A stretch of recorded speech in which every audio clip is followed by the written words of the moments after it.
நான் வாழ தகுதியில்லைன்னு அந்த இறைவனோ எனக்கு வாழ்க்கைய கொடுக்கல.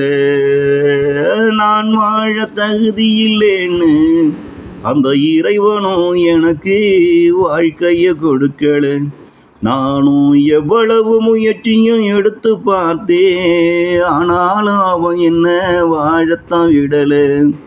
நானும் எவ்வளவு முயற்சியும் எடுத்து பார்த்தேன், ஆனாலும் அவன் என்ன வாழத்தான் விடல.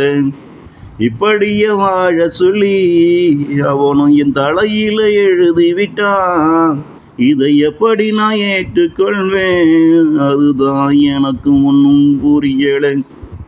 இப்படியே வாழ சொல்லி அவனும் என் தலையில எழுதி விட்டான்.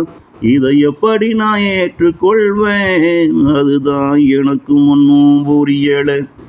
நான் வாழ தகுதி இல்லைன்னு அந்த இறைவனும் எனக்கு வாழ்க்கைய கொடுக்கல. நானும் எவ்வளவு முயற்சியும் எடுத்து பார்த்தேன், ஆனாலும் அவன் என்ன வாழத்தான் விடல. ஆனாலும் அவன் என்ன வாழத்தான் விடல.